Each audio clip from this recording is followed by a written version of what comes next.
Notre Dame de Paris is one of the most iconic buildings in the world, and for centuries it stood as the tallest building in Paris until its title was taken away by the Eiffel Tower. Hi everyone, hi there. Welcome to my channel.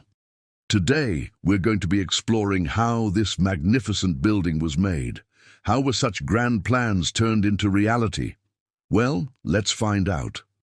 The history of Notre Dame begins in 1163 when the first stone was laid. This date marks the beginning of one of the longest construction projects in history, taking over 200 years to complete.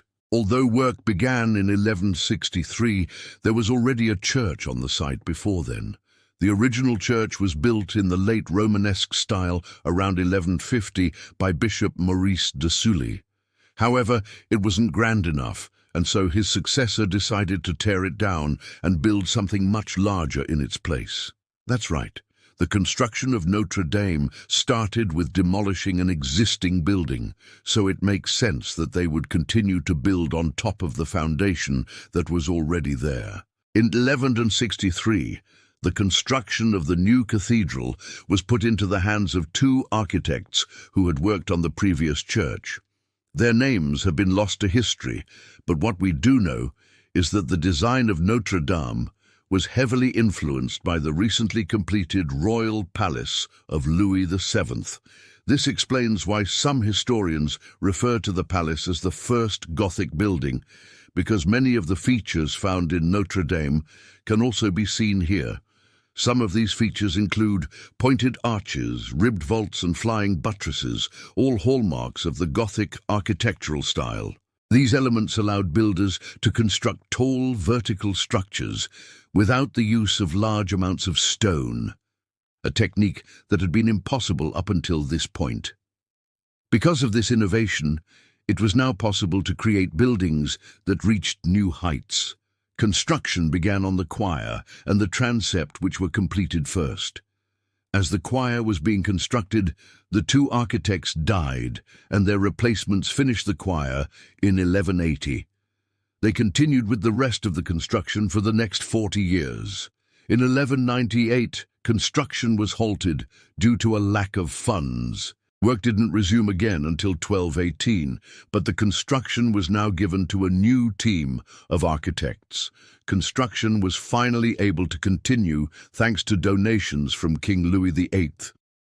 Unfortunately, he died shortly after, and his widow Isabella took over as regent, and she provided even more funding for the project. By 1248, the entire structure was complete. It was then decided that the last sections of the building needed to be added. These included the bell towers, the rose windows, and the portal sculptures. By 1250, the main construction of the cathedral was complete. However, work continued on various parts of the building for the next 2 centuries. This included adding the gargoyles, completing the interior, and creating the large amount of artwork found inside the cathedral. It wasn't until 1422 that the final construction project was completed, when the spire was placed atop the main tower. With the main construction complete, work could finally begin on the interior. Much of the interior decoration of Notre Dame was completed during the 13th and 14th centuries. Much of the artwork was created by a single artist, known only as the Master of Notre Dame. He created all of the figures found on the 14th century pulpit. In addition to this, he created sculptures for the tomb of Cardinal Lemoyne, as well as the tomb of Bishop Uri de Paris. Also, during the 13th century, the great organ was built by a craftsman named Jamet de Liège. He was likely assisted by his son Thibaut, who later went on to become the city's first official plumber. At the same time, construction was happening on the opposite side of the cathedral. Between 1278 and 1292, a new high altar was created by sculptor Pierre de Chelles. The centerpiece of this was the magnificent ivory throne known as the Throne of St. Genevieve. Ivory was used instead of precious metals because of the biblical verse, "Cursed be Canaan, he shall be a slave in his brother's house." This verse warned against making graven images out of precious metals, so ivory was used instead. By the end of the 13th century, the majority of the interior decoration was complete. The only major exception to this was the nave, which still lacked any form of flooring. All of this changed in the early 14th century when the great painter and poet Jean Pucelle was commissioned to paint the floor.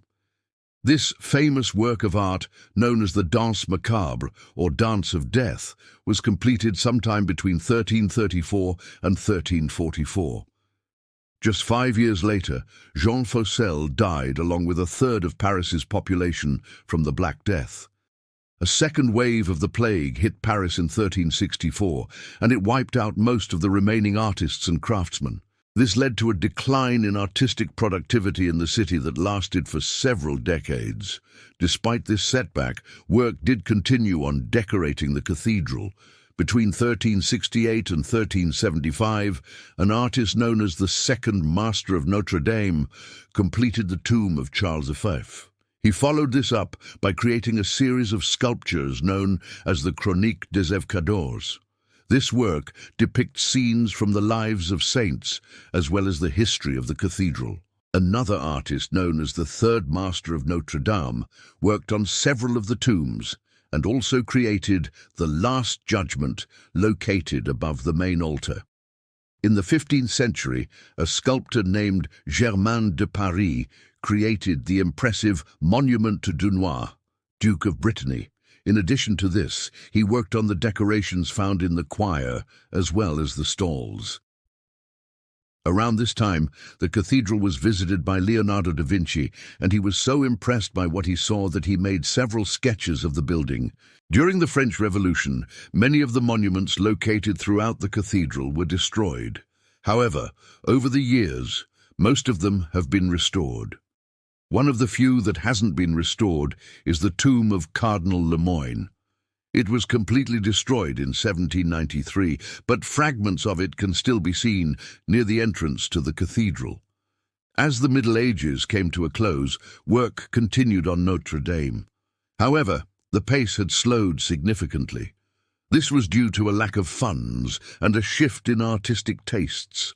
During the 16th century, the French began to favor the Renaissance style over Gothic art. Many of the remaining projects in Notre Dame were completed in this style. For example, the magnificent West Portal was designed by architect Pierre Morgon.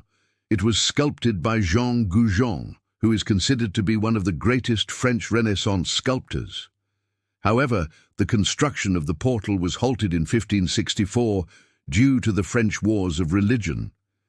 This conflict lasted for 36 years and resulted in thousands of deaths. Eventually, peace was restored and construction could continue.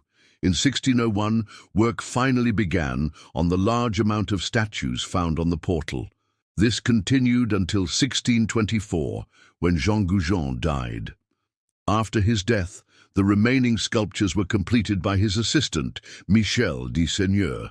The portal remained unfinished for another 200 years. That was until 1840, when Victor Baltard completed the last sculptures. During the 18th century, Notre Dame continued to be decorated. In 1728, work began on the magnificent silver-gilt reliquary that housed one of the crown jewels of France. This was completed in 1734 by goldsmith René II de Saintonge. Sadly, the reliquary was looted during the French Revolution and has never been recovered. A new reliquary was eventually commissioned, but it was nothing compared to the original. By the 19th century, Notre Dame was nearly complete. The only major exception to this was the roof. It was in desperate need of repair and was very close to collapse. In 1831, a group of engineers were commissioned to inspect the cathedral. They concluded that if nothing was done about the roof, the entire thing could collapse. Thanks to their recommendations, fundraising efforts were able to begin and the restoration of Notre Dame was funded. This 4-year project was overseen by architect Victor Baltard. Over the next 100 years, Notre Dame continued to receive minor repairs and restorations. Then, in 1919, construction began on what would be the last modification to the building. This involved reinforcing the foundations and removing the dangerous flying buttresses. Once this was complete, the cathedral was once again open to the public. But sadly, a fire broke out in 2019 and damaged the roof. Although the fire caused extensive damage, it didn't bring down the building. To this day, Notre Dame stands proudly over Paris and continues to be a symbol of France. Once again, thank you all for watching. I really hope that you enjoyed this video. If you did, please make sure to leave a like. Thank you all for watching.